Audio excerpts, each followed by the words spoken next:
हमारे इस weekly programme में हर हफ्ते हम आपकी मुलाकात करवाते हैं कुछ जानी मानी हस्तियों से। आपको जमीन चाहिए तो इतना आपका पैसा बनता है, आप इस भाव से सरकार आपको जमीन दे देगी। में बने हुए लोगों ने जो पैसा सरकारी कोष में जाना चाहिए था, ऐसा सिस्टम बना दिया कि वो इनकी अपनी जेब में जा रहा है। मैं समझता हूँ कि मेरा उद्देश्य केवल एक ही है कि हमारा जो हरियाणा है वो तरक्की करे।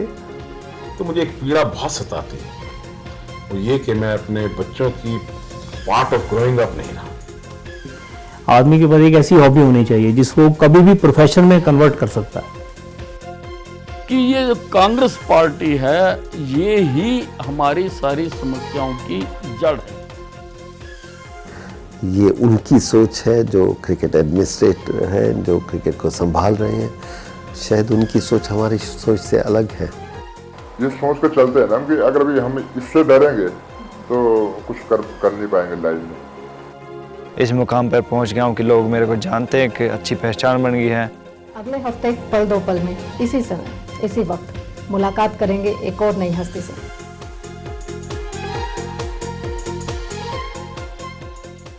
नमस्कार, रूबरू टुडे के वीकली शो पल दो पल में आपका स्वागत है। मैं हूं मंजू डागर।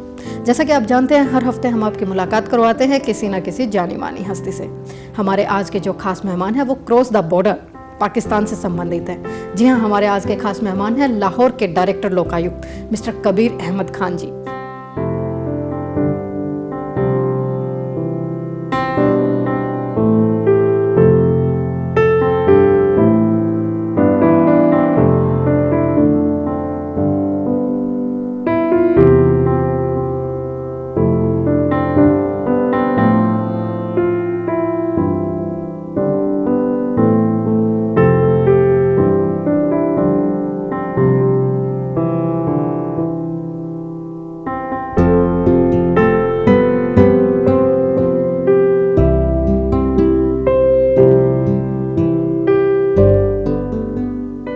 कबीर साहब, आपका हमारे शो में बहुत बहुत स्वागत है। मनोज चौधरी जी, बहुत शुक्रिया। मैं बहुत मशकूर हूँ कि आपने मुझे टाइम दिया और मुझे मौका दिया कि मैं अपने ख्यालात का इजहार कर सकूँ। शुक्रिया वेरी मच कबीर साहब, आप इतने खुले दिल से यहाँ पे आए हैं तो हम लोगों को बड़ा अच्छा लग रहा है हिंदुस्तान में कि जब भी हमारे पाकिस्तान से कोई भी आता है तो हम उन्हें खुले दिल से वेलकम करते हैं। मेरे लिए तो हिंदुस्तान एक मेरा सेकंड होम की तरह है, क्योंकि मेरे आबा व अजदाद, मेरी जो फैमिली यहाँ से माइग्रेट होकर गई है और अभी मेरे बड़े क्लोज रिलेटिव्स यहाँ पर मौजूद हैं। मेरे मामू इधर हैं, मेरे कज़न्स इधर हैं। वो विलेज का नाम है बावला, तावड़ू, मेवाड़ डिस्ट्रिक्ट में। तो यहाँ आने के लिए मुझे हमेशा बहुत खुशी होती है। उन लोगों से अपना पुराना कल्चर देखने के लिए मिलता है, लोगों से तबादला ख्याल करने का मौका मिलता है और इंडिया पाकिस्तान के मुतालिक जो लोग जानना चाहते हैं उन्हें बताने का मौका मिलता है। तो कबीर साहब, सबसे पहले तो हम आपसे अपने शो में पूछना चाहेंगे कि जो आपका जो हिंदुस्तान का ये अब ट्रिप है, रिलेशनशिप में तो आप आते ही रहते हैं, बट अगर सियासी तौर पर इसे देखा जाए तो आप एक खास मुहिम के तहत यहाँ पे आए हैं, वो क्या है? नहीं, मुहिम तो नहीं है, लेकिन ये है कि हमारे जो चीफ मिनिस्टर साहब हैं यहाँ के हरियाणा के, उन्होंने चंद एक स्कीमें ऐसी शुरू की हैं जो पंजाब की गवर्नमेंट ने, पंजाब पाकिस्तान की गवर्नमेंट ने भी बड़ा अप्रिशिएट किया है। और जब उनसे बात हुई तो हमारे जो मुस्लिम लीग के कायद हैं नवाज शरीफ साहब, साबिका प्राइम मिनिस्टर, उन्होंने भी अप्रिशिएट किया है कि ये बहुत अच्छी स्कीम्स हैं और बल्कि उन्होंने हुड्डा साहब को फ़ोन करके अप्रिशिएट किया था और उनकी ख्वाहिश थी कि इन स्कीम्स को जाकर ऑन साइट मैं स्टडी करूं और फिर रिपोर्ट पेश करूं। मुझे मोहम्मद शहबाज शरीफ, चीफ मिनिस्टर पंजाब ने खसूसी लेटर दिया है हुड्डा साहब के नाम, वो मैं उन्हें पेश करूंगा कल। तो स्कीम्स ये थी, एक तो ज़रूरी अजनास ख़रीदने के लिए जो स्कीम्स हैं, जो तरीक़ेकार है, उसे स्टडी करना है कि उसमें से कौन से पॉइंट ऐसे हैं जो पाकिस्तान में भी अपनाए जा सकते हैं। नंबर 2, येलो कार्ड स्कीम, जो बिलो पॉवर्टी लाइन लोग रह रहे हैं उनके लिए गवर्नमेंट किस किस तरीके से इमदाद करती है, क्या क्या फैसिलिटीज़ हासिल हैं, ये स्टडी किया। तीसरा, एजुकेशन के सिलसिले में, एजुकेशन की प्रमोशन के लिए, स्पेशली फीमेल एजुकेशन की प्रमोशन के लिए हरियाणा गवर्नमेंट क्या क्या कदम उठा रही है, तो वो मैंने उसकी स्टडी शुरू की हुई है, लोगों के ख्यालात मालूम कर रहा हूँ। फिर मैंने कल डिप्टी कमिश्नर मेवात से मीटिंग की, उनके तमाम डिस्ट्रिक्ट ऑफिसर्स मौजूद थे, उनके साथ सारा कुछ डिस्कस किया। और एंड एक और जो सर्विस थी, ambulance service, ambulance service with respect to female जो लेडीज़ हैं उनके लिए। तो कल मैं हुड्डा साहब से भी डिस्कस करूंगा, तो इस सिलसिले में आए। तो कबीर साहब, जैसे आपने अभी चर्चा की कि हरियाणा गवर्नमेंट की जो स्कीम है, जो आप BPL वाली है या आपके इसकी एम्बुलेंस वाली है, तो पाकिस्तान में भी इन्हें सराहा जाता है। इसका मतलब सियासी दारों की अगर बात की जाए तो वो एक दूसरे के देश में होने वाली अच्छी चीज़ों को अप्रिशिएट कर रहे हैं, करना चाहते हैं। और पंजाब गवर्नमेंट, हमारे जो चीफ मिनिस्टर शहबाज शरीफ हैं, उनकी तो खसूसी उनकी पॉलिसी है कि जो चीज़ अच्छी हो कहीं भी हो उसे स्टडी करें और अपने हालात के मुताबिक उसे इम्प्लीमेंट किया जाए। अब वो टर्की का विजिट खुद किया उन्होंने 2 दफ़ा, और टर्की के बहुत से मामलात ऐसे हैं जो अब लाहौर में, पंजाब में इम्प्लीमेंट किए जा रहे हैं। सफाई की मुहिम का तरीक़ाकार है, कुछ और ऐसे 2-4 मंसूबे हैं जिन पर अमल हो रहा है टर्की के। तो कबीर साहब, जैसे अब आप पाकिस्तान से आए हैं और भारत में अभी जहाँ भी, ठीक है, आपका रिश्ते तो हैं, बट आपको खुले दिल से वेलकम भी किया जाता होगा। तो इस पे आप जो एक डिप्लोमेटिक लेवल पे जब बात आती है, समटाइम्स कूटनीति की जब हम बात करते हैं, तो हमेशा ये रिलेशन डिस्टर्ब रहते हैं।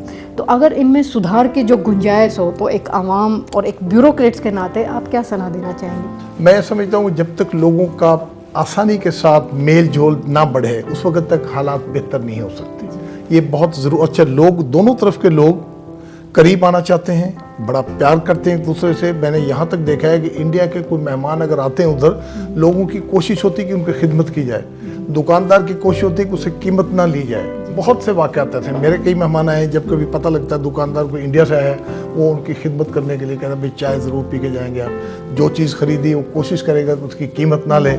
यहाँ भी मैंने देखा लोगों को इतना प्यार देते हैं, इतना वेलकम करते हैं बहुत ज़्यादा, तो लोग एक दूसरे को बहुत चाहते हैं, लोग करीब भी आना चाहते हैं। लेकिन प्रॉब्लम उन्हें वीज़े के हासिल करने की दोनों तरफ से प्रॉब्लम है। इसे ईजी किया जाना चाहिए।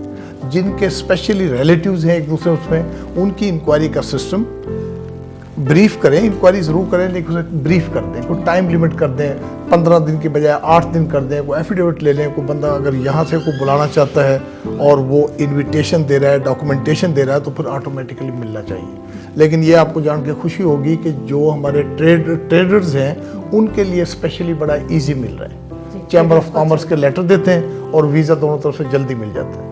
लेकिन वो तो होगी ना एक स्पेसिफाइड क्लास, आवाम के लिए ईजी होना चाहिए। इनफैक्ट जो आपने अभी जैसे ट्रेडर की बात की, तो यहाँ हर साल एक एनुअल एक CII चंडीगढ़ की तरफ से एक कंज्यूमर फॉर्म का फेयर लगता है यहाँ पे कबीर साहब, और उसमें अब की बार भी जो हुआ था 160 के आसपास पाकिस्तान से अपने ट्रेडर आए थे, जिन्होंने यहाँ स्टॉल लगाए थे और पाकिस्तानी कल्चर को जानने के लिए भारतीय और खासकर चंडीगढ़ के लोग बड़े एंथुइस्टिक होते हैं इस चीज़ के लिए, तो वो बड़ा सक्सेसफुल रहा था, जैसे आपने भी बताया अभी। तो ट्रेडर्स के बीच में भी अगर हम इसको इस पॉइंट ऑफ व्यू से ले लिया जाए कि जब हम एक दूसरे के बिजनेस में सहयोग कर रहे हैं, एक तरह से कल्चर को एक दूसरे तक पहुंचा रहे हैं, तो जो रिलीजियस प्लेसेस हैं जैसे, तो उस हिसाब से इसे और इजी करना चाहिए। इजी करना चाहिए, और ट्रेडर्स में भी बहुत, दोनों मुल्कों के अवाम को बहुत फ़ायदा है। बिकॉज अब जैसे इंडिया से सब्जियां जा रही हैं, कितना इजी है उनके लिए ट्रांसपोर्ट करना, ट्रांजिट का टाइम नहीं लगेगा, उसमें खर्च नहीं आएगा, इजीली सरहद पार दूसरी तरफ आ सकती हैं। पाकिस्तान से इधर आ रही हैं तो फ़ायदा किसका? आवाम का फ़ायदा है। चीज़ें सस्ती मिलेंगी, बजाय इसके कि आप किसी और तीसरे कंट्री से इंपोर्ट करें, ख़र्चा भी ज़्यादा होगा, टाइम भी ज़्यादा लगेगा, और फिर यहाँ की चीज़ें ऐसा लगता है लोगों को जैसे अपने मुल्क से आ रही हैं। तो इसलिए बेहतर है कि वो ट्रेड ज़्यादा बढ़ाएं, और पाकिस्तान गवर्नमेंट की तो कोशिश है कि हमने इंडिया के साथ ट्रेड कई गुना ज़्यादा बढ़ानी है। और इंडिया की तरफ से भी अब देखें कितनी बड़ी मार्केट पाकिस्तान को अवेलेबल है। अगर इंडिया के लिए बॉर्डर्स खोल दिए जाएँ, यहाँ से चीज़ें वहाँ से आएँ, तो यहाँ बहुत बड़ी मार्केट अवेलेबल है। इसी तरह इंडिया के लिए भी एक मार्केट अवेलेबल है पाकिस्तान में, और पाकिस्तानी चीज़ें इंडिया में, पाकिस्तानी चीज़ें पाकिस्तान में बड़ी पॉपुलर हैं, लोग चाहते हैं, और इंडिया की चीज़ें हमारे यहाँ भी बहुत पॉपुलर, अभी भी चल रही हैं बहुत सी चीज़ें। कबीर साहब, अभी तो हमने बात की जैसे कि रिलेशनशिप को कैसे इजी गोइंग बनाया जा सकता है, आवाम के लिए इजीली अप्रोचेबल चीज़ें बनाई जा सकती हैं। यहाँ हम आपसे ज़रूर जानना चाहेंगे कि पाकिस्तान में भारत को किस नज़रिए से देखा जाता है? देखें, दोनों मुल्कों में के दरमियान बहुत ज़रूरत है एक दूसरे के बारे में मज़ीद मालूमात अवेलेबल होने की। अब हमारे दोनों मुल्कों में टीवी चैनल्स बंद किए हुए हैं खबरों के। इंडिया की खबरें पाकिस्तान में डायरेक्टली नहीं आती, पाकिस्तान खबरें इंडिया में नहीं आती। इट मीन्स कि बहुत सी मिसअंडरस्टैंडिंग्स पैदा हो जाती है। ज़रूरत इस चीज़ की है कि एक्सेस हो, न्यूज़ चैनल भी आने चाहिए, फैक्ट्स मालूम हो लोगों को, दोनों तरफ के लोगों को यह हक है कि उन्हें फैक्ट्स मालूम हो और वो अपनी इंडिपेंडेंट ओपिनियन बना सकें। तो एक तो ये करें, दूसरा ये कि जो हमारे दरमियान छोटे मोटे दो जो तनाज़ात हैं, जो डिस्प्यूट्स हैं, वक्त आ गया कि उन्हें भी रिजॉल्व करें। मियाँ मोहम्मद नवाज शरीफ साहब जब प्राइम मिनिस्टर ऑफ पाकिस्तान थे, आपको याद होगा कि उन्होंने कोशिश करके उस वक्त के इंडिया के प्राइम मिनिस्टर साहब से मिलकर कश्मीर के मसले को भी काफ़ी हद तक रिजॉल्व करने के करीब पहुंच गए थे, बट अनफॉर्चुनेटली फिर गवर्नमेंट ख़त्म हो गई और सारा प्रोसेस एकदम से ख़त्म हो गया। अब दोबारा दोनों मुल्कों के दरमियान कॉन्फिडेंस बिल्डिंग मेजर्स हो रहे हैं, उससे बड़े अच्छे रिजल्ट्स पैदा हो रहे हैं। ट्रेड बढ़ गई है, लोगों का आना जाना बढ़ गया है, ट्रेडर्स आ जा रहे हैं, but still you will appreciate and you will agree with me कि इंडिया पाकिस्तान के ताल्लुकात बहुत नाजुक होते हैं, सेंसिटिव होते हैं। यू नेवर नो कि किस स्टेज पर आकर एकदम ख़त्म हो जाए। थोड़ा सा वाक़या हो गया तो दोनों तरफ से गलतफहमियाँ इतनी जल्दी से काम करती हैं कि ताल्लुकात फिर हमारे अच्छे ताल्लुकात के बजाय बदल कर टेंस हो जाते हैं और फिर नॉर्मल होने में बड़ा टाइम लगता है। तो मैं तो रिक्वेस्ट ये करूँगा दोनों गवर्नमेंट से कि अपने डिस्प्यूट्स को बैठकर, कौन सा ऐसा डिस्प्यूट है जो रिजॉल्व नहीं हो सकता, अगर करना चाहें तो अपने इंटरेस्ट छोड़ दें और रिजॉल्व करने की कोशिश करें दोनों डिस्प्यूट को। उसके बाद परमानेंट बेसिस पर हमारे ताल्लुकात हमेशा के लिए पायदार हो जाएंगे। तो कबीर साहब, आप पाकिस्तान में ब्यूरोक्रेट्स हैं, तो थोड़ा सा हम आपकी पृष्ठभूमि भी ज़रूर जानना चाहेंगे कि सियासत और ब्यूरोक्रेसी ये दोनों ही वो पहिए हैं जो किसी भी देश को चलाते हैं और आप उसका एक अहम हिस्सा हैं। तो बीइंग ए ब्यूरोक्रेट्स, आपकी वहाँ पे क्या क्या ड्यूटीज़ रहती हैं और फिलहाल जिस डेजिग्नेशन पे आप हैं वो उसे किस तरह से आपने पब्लिक के बीच, आवाम के बीच संभाले हुए और आपकी क्या क्या ड्यूटीज़ और फॉर्मेलिटीज़ हैं? मैं बेसिकली सिविल सर्वेंट हूँ, पंजाब सिविल सर्वेंट PCS जिसे कहते हैं उसका मेंबर हूँ। मैंने काम किया बतौर मैजिस्ट्रेट के, SDM के और मुख्तलिफ डिपार्टमेंट्स के, फिर बतौर DC जिसे हमारे यहाँ वो बदल कर डेजिग्नेशन कर दिया था, DCO के तौर पे काम किया। तो पोस्टिंग वाइज मुख्तलिफ किस्म की हमारी ड्यूटीज़ होती हैं। बेसिकली मेरा काम लॉ एंड ऑर्डर मेंटेन करना, आवाम की प्रॉब्लम्स को हल करना, खाए वो फ्लड्स का कोई प्रॉब्लम हो, कोई एपिडेमिक हो, कोई मुहिम हो, वो सारे काम को निगरानी करनी और आवाम के लिए काम करना, उनकी प्रॉब्लम दूर करनी। बेसिकली हमारा काम ये है। उसके अलावा अदालती काम भी करते रहे साथ। आजकल मैं सूबाई मोतसब ऑफिस में, जिसे हम ओम्बुड्समैन ऑफिस कहते हैं, वहाँ बतौर कंसल्टेंट, बतौर डायरेक्टर काम कर रहा हूँ।